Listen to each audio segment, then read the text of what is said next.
Hey guys, and welcome to another custom track, and this is a big one. I was asked by one of my viewers, Anna Ryabova, I'm probably pronouncing that wrong. Can you please do a custom Australian car race in Edinburgh to the rail yard, then to the slate quarry and back? Well, I did. And it turned out to be a big one. Let me pull up the share code there. The race is called the Ultimate 100k Upside Down Run. And the reason for that is it's 100 kilometers. 3 laps, 33.5 kilometers per lap, and 100.5 kilometers total. It's a road racing circuit, open class, Australian cars, summer, early afternoon, clear, because, well, it's Australia. Race time is roughly 9 minutes and 15 seconds per lap and 27 minutes and 50 seconds total, and that's in S1. In A-Class, A800, it's roughly 10 minutes, 15 seconds per lap and 31 minutes total, sorry. The payout is roughly 252,000 and around 70,000 influence, and, well, I think I leveled up around 3 times, something like that. So, it's a good one. And by far, the longest blueprint I've ever made, I think. So, let's get on with it. Oh, for fuck's sake, stupid Forza. Go away. Go away, he said. Thank you.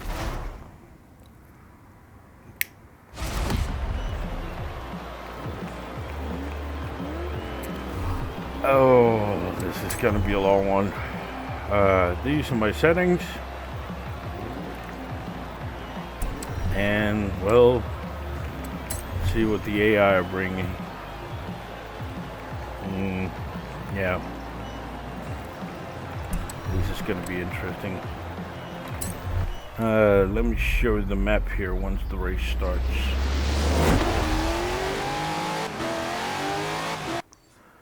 So, we start way up here. Go around, then through the roundabouts, up through Edinburgh, out to the roundabout, out to the rail yard, down across here, around the quarry, down to the festival, down through this, and then back up, and across the highway here, and then back down to the start point. Easy peasy, right? It's long, very long.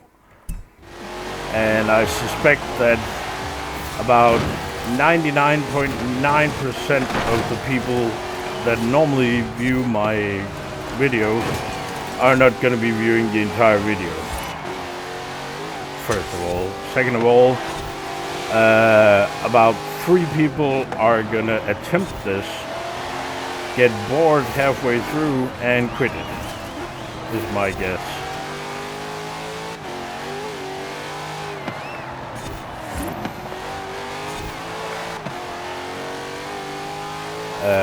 Because it is very long, I know, and most of my viewers have an attention span for blueprints that's somewhere between 3 to 5 minutes tops. This is a little bit longer. Not very challenging as such. It's got a lot of nice straights where you really can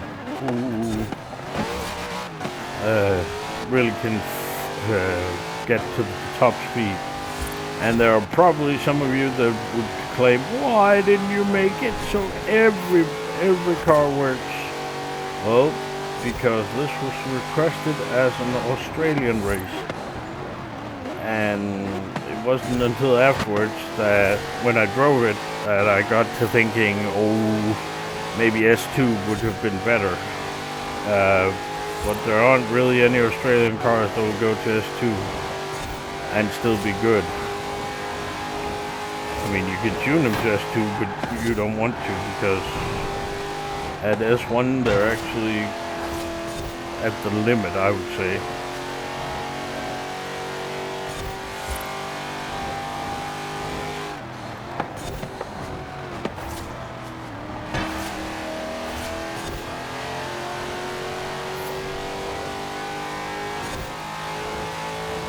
So I strongly suggest, or I strongly hope that you made a huge pot of coffee, because this is going to take a while. Well, of course you can pause the video. Never mind. Yeah, I'm not quite fully awake yet.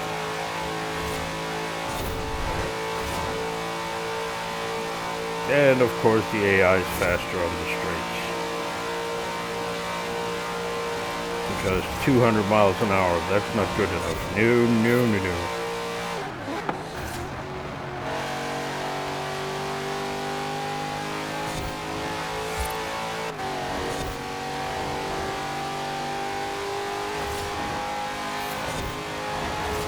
And yeah, I'm using the front splitter and rear wing and everything to try and keep this car behaving.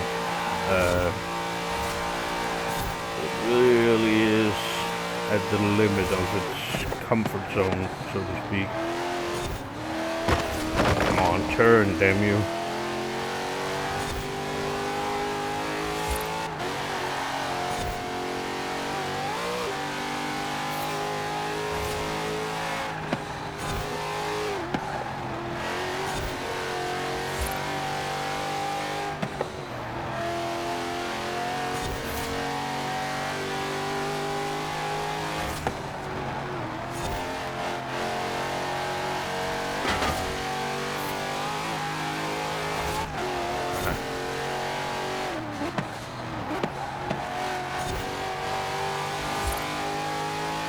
But it does, this long a race, it does give me a chance to talk a lot.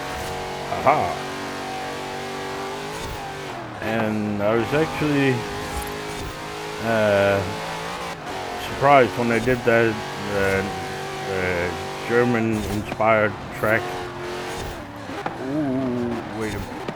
Maybe I shouldn't be talking, I should focus on racing instead. I was talking about how two of my grandfather's brothers joined the Germans during the war to get new boots. Well, one of the brothers I mentioned also worked as a gunner in the Norwegian merchant fleet during the Second World War, and he actually ended up in Australia. He got off a boat in Sydney in, I think it was the 10th of October, 1946. And it turns out that, well, he found a nice wife and they had some kids. And the kids are still alive today, and we got in touch with them last year, and it ended up with my mother and her sister going to Australia for a week. That was kind of weird. Suddenly find out, oh my god, we have more family. So, I have relatives in Australia. It's kind of weird. And it's actually kind of fun to dig into your family history. My grandfather was actually in jail during the Second World War. He was arrested. Wow, he was arrested while the Germans were occupying Denmark. He was arrested along with a friend coming out of yeah, they were planning on making a break-in at a cigar place, I think it was, tobacco. But when they got into the backyard, they noticed the lights were on. So they left. And on the way out from the backyard, they were stopped by a guard. And they were actually convicted of thinking about making a break-in. And you'd think, oh, well, thinking about it, that's a fine or something. No. My grandfather got 18 months in jail for that little thing. It's really weird. I got the court transcripts and everything, and wow, thinking about about doing a break-in was enough to get you jailed.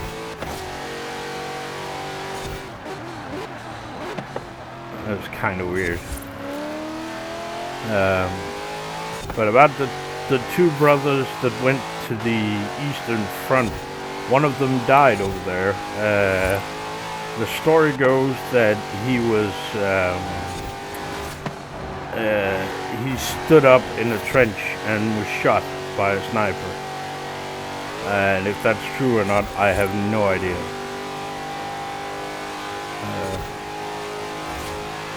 But it's kind of weird. Also, they had a sister who, during the occupation of Denmark, fell in love with the German soldier and had a child with him, which was, after the liberation, not very popular. And during the occupation, she told her German boyfriend about a young man who supposedly had a gun.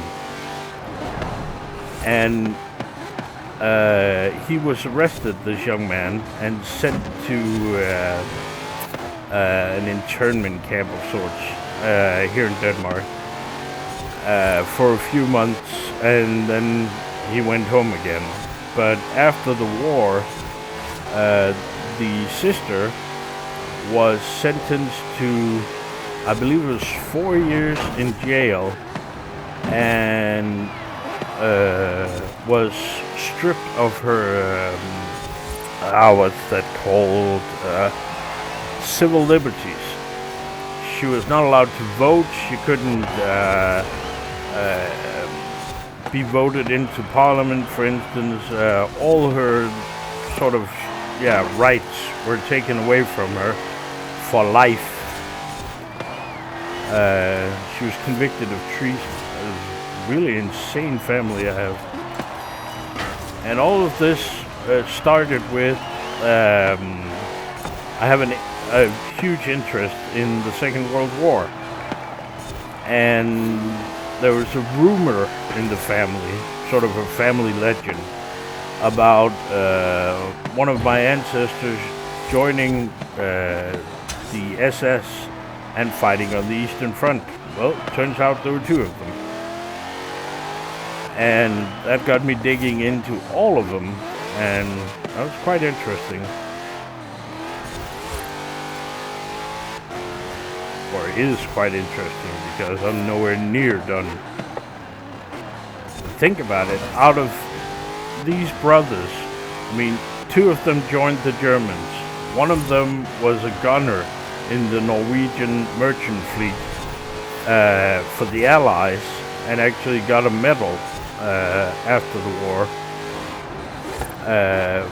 for participating against the Germans. And a sister was in love with the German soldier and had a child and was convicted of treason, and it's insane. And the one brother that survived the Eastern Front was or surrendered to the Germans, or to the Americans, sorry, or the Allies, in May 45, and I have no idea what happened to him then. I know his division surrendered in Austria. I think Austria or Switzerland, I forget. I think it was Austria. And from May 45 and until June of 46, I have no idea where he went.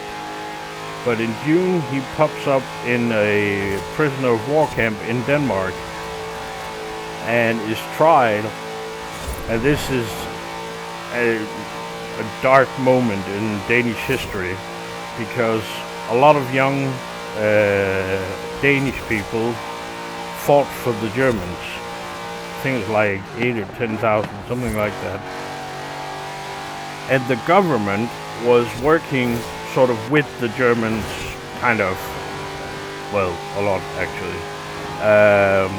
in order to maintain Danish control of the country during the occupation.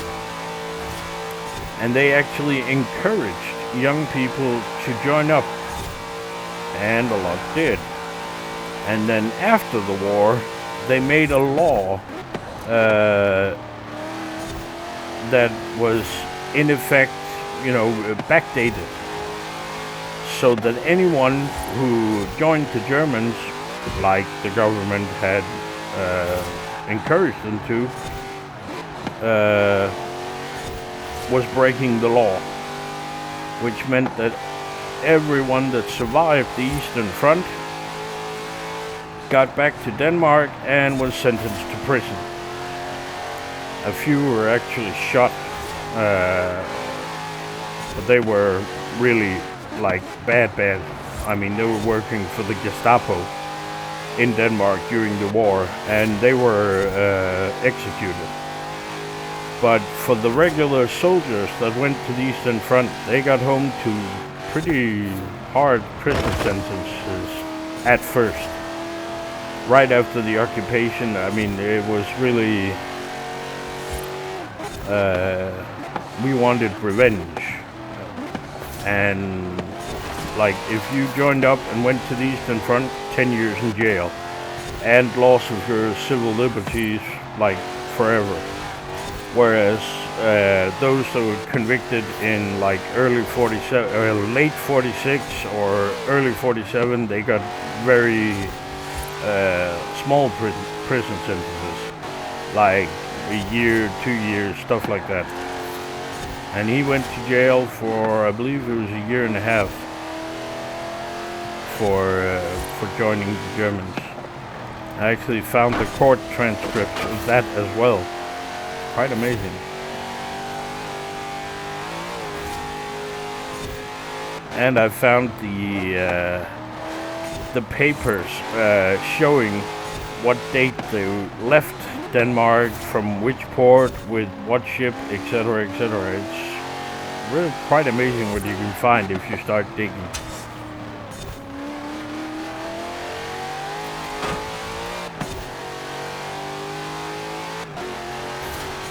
Also, as a side note, this son from the sister and the German soldier grew up to be a sailor, and he was actually aboard a tanker that exploded and sank in Portugal in the early 70s. And it was actually the biggest environmental disaster until, what's it called, over that Canadian thing. What the hell is it called? Oh, I can't remember. And there are actually YouTube videos showing the dead bodies on the beach from that. And, charcoal people on the beach. And the ship was, broke in two. The engine room simply exploded, and he was in there. So, yeah.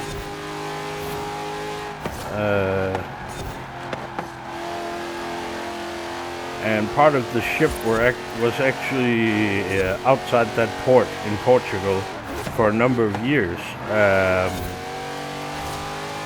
before it was removed. So, yeah, quite an interesting family history I have.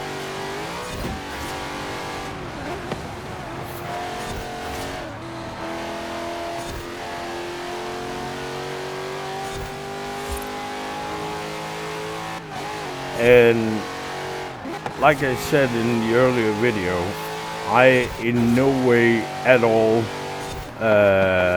will apologize for what my ancestors have done. I mean, the two that went to the Eastern Front, were they part of war crimes? Probably.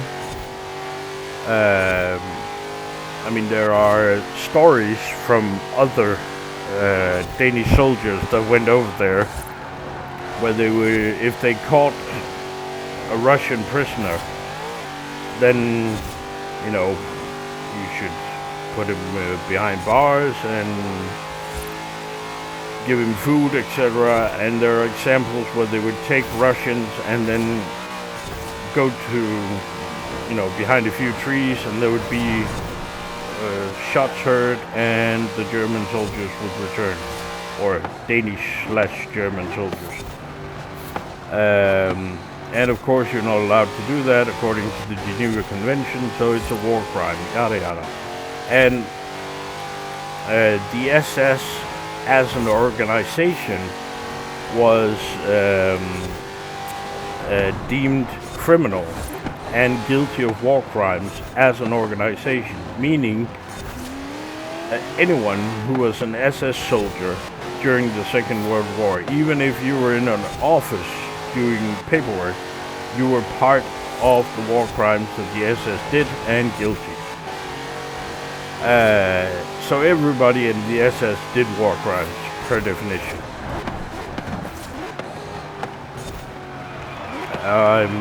Yeah.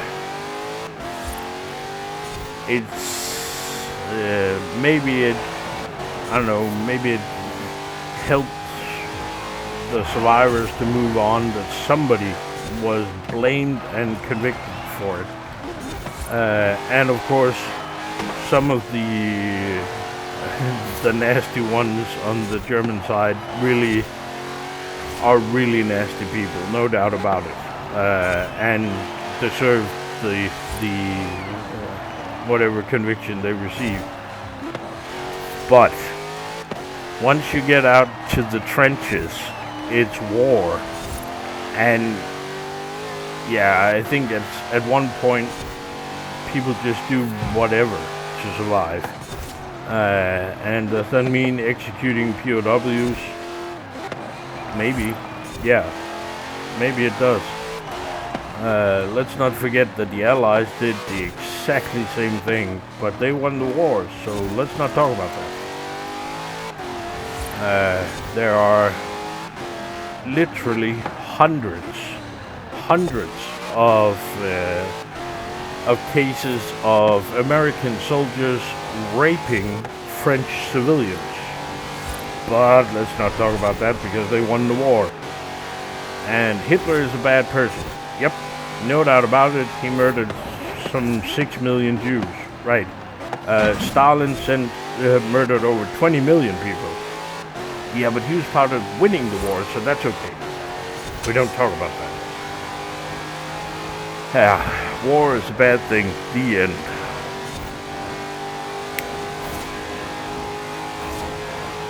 But there are so many stories from the Second World War that are very interesting to read. I mean, they were just... people were different back then. Oh, damn. I mean, there's a story of an American soldier who was wounded some 6 or 7 times during D-Day and was in the infirmary a couple of times being patched together and then back out. I mean, it's just mind-boggling.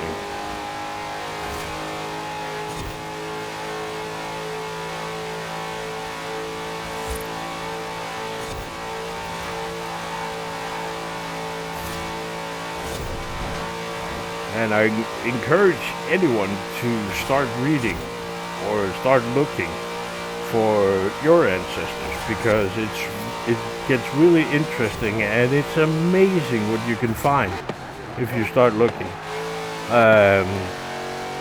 The brother who was in the merchant fleet was sunk by an Italian submarine. I told you about that in the other video. And I found the names of the captain of the Italian submarine and the names of the divers. It's amazing what you can find, and accurate accounts like, at 6:10 a.m. the bombs went off. I mean, it's amazing what you can find, and pretty interesting actually. But beware, you never know what you're gonna find, and you may not, find what you want to. You may find something disturbing. A good way to start is the oldest living relative you have. Talk to them. What do they remember? And then start by, depending on how old they were, their parents, their grandparents. Start doing searches all over. Also, another interesting thing is, and I can't remember what the site is called, but you can buy a DNA test where after you do the DNA test, they will put you on a chart. And if you have any unknown relatives that also did the DNA test, it will show that you're related, which is kind of fun. And can be extremely embarrassing suddenly, because, well, if dad had an affair with whoever, ta-da! Great fun, actually.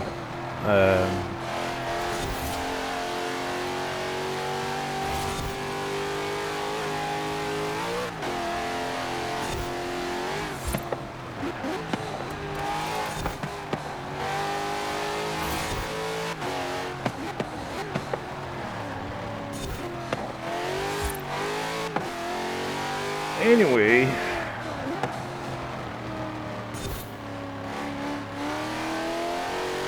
we are halfway through the last lap already. Damn. Time flies when I'm talking, apparently.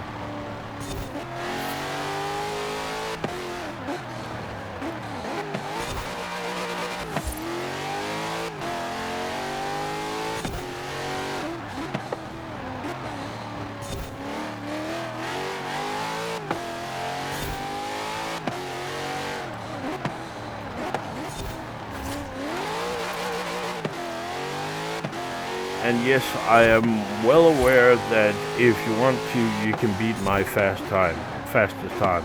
I am not really focused on racing, I'm focused on talking.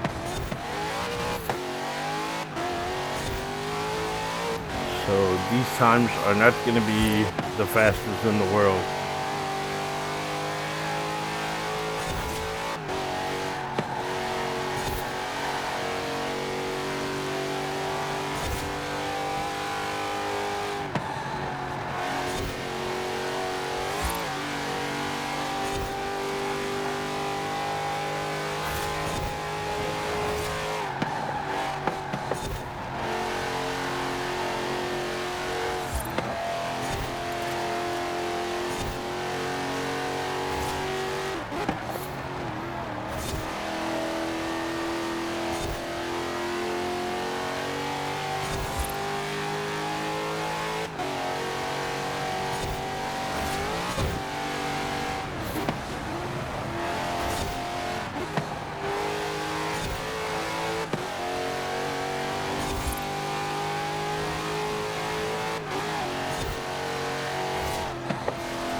Oh, by the way,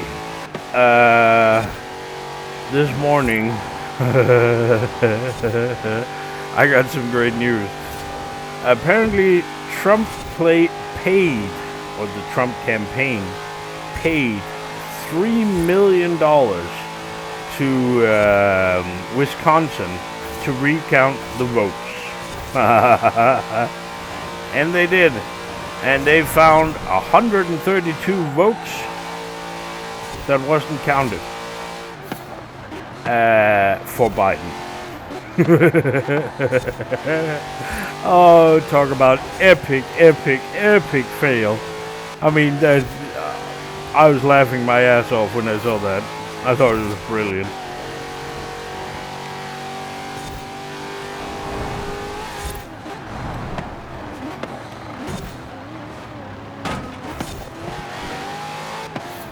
And it must really suck to get that message. So, Mr. President, you paid $3 million for a recount, and the results are 132 more votes for your opponent. Great job. Just accept the result, you fucking idiot.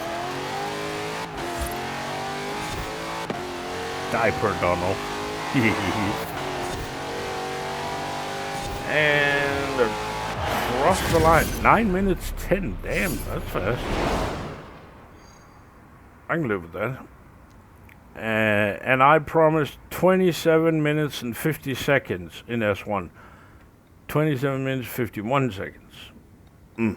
Close enough. So not bad, huh? And of course there are two AI that are faster than me, and then there's one AI that did a 901. I find that very hard to believe, but never mind. So 252,000, yay, and 74,000 influence. 1,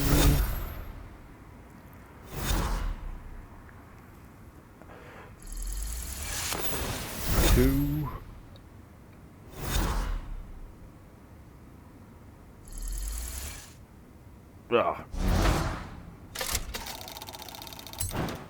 that's 2.5 levels then.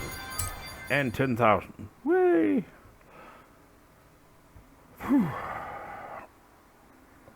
Oh. So, to the serious bit. The car I was using was the 2011 HSV GTS. And the tune I was using... Oh yeah, I can't show that, can I? No.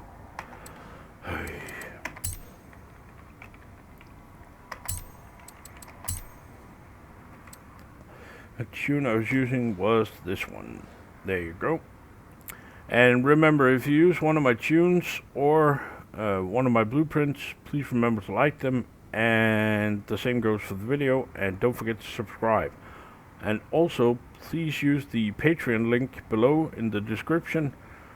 As you should know by now, patrons get early access to my preview videos, and they get a direct line to me if they want to ask anything. So, that's it. Thanks for watching, and stay safe out there. Bye-bye.